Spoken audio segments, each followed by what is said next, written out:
Hello guys, welcome back. Ayan na naman tayo guys, mag-ano naman tayo guys, dyan. Mag-ano naman tayo sa wall nyo guys, dadaan na naman ako sa wall nyo guys. Yan pala guys, ang lakad namin yung time na yan guys, pumunta kami ng ng Aloche.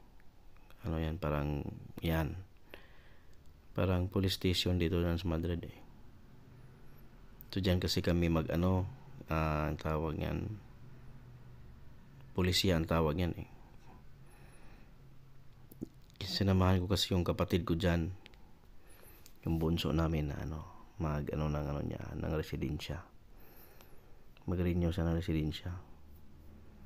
So sa loob hindi ko na nabidyohan sa loob dahil bawal pala doon, prohibido gumamit ng cellphone at saka mobilis, telepono, mobilis, prohibido sa loob, forbidden sabi eh.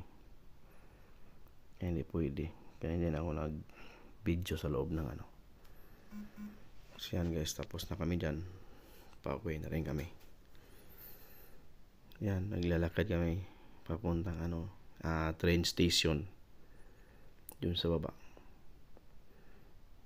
Yan, malalayo rin kasi yan, malalayo rin ang biyahe niya pauwi ng sa bahay. Umabot din kami ng 45 minutes para makauwi. Yan, may din dyan, may paradahan ng bus, may bus stop din doon. So ang nakasanayan naming sakyan yung train kasi mas mas madali yung access.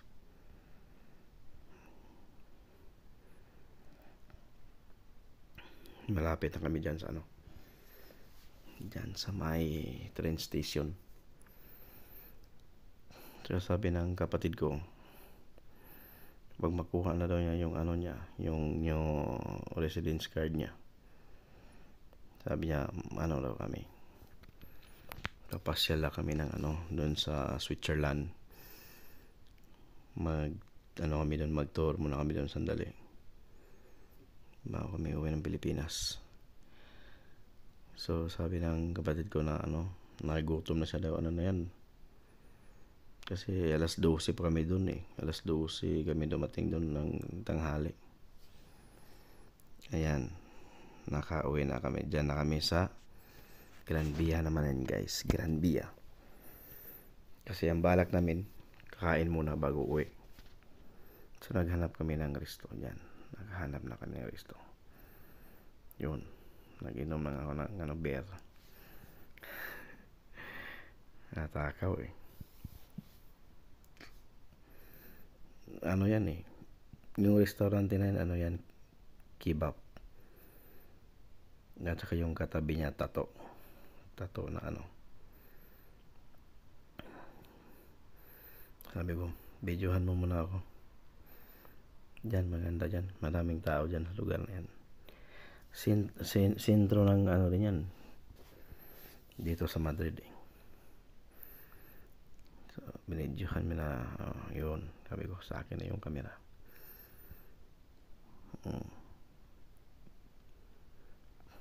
Coca-Cola ang ninom niya eh. Habang naghihintay kami ng order ko, nag-video muna ako dyan guys. Dyan yun, yan, beer, serbisa dito yun eh, tawag yan, serbisa.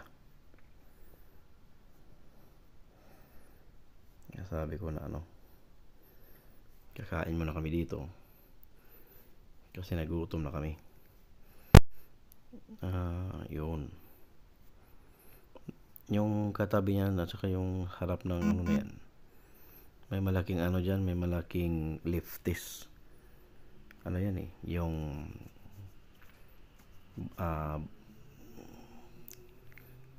bintahan ng damit, brand yun eh. Malaki yun, malaking gusali. Yan, dumating na yung order namin. Yan ang kinain namin. Parang siya eh, parang plato kombinado yan eh. Plate combination ang pagkain. Yung kinuha ko ano yan eh, yung ternera, karne yan, kebab. Tapos may kanin, yung kanin nila, at saka french fries, patata fritas, at saka ensalada. Yan, kumakain na yung kapatid ko. Nagmamadali kasi yan dahil may lakad. Uuwi pa siya sa trabaho niya. Kaya sabi niya, mauna na ako. Yan okay lang sabi ko.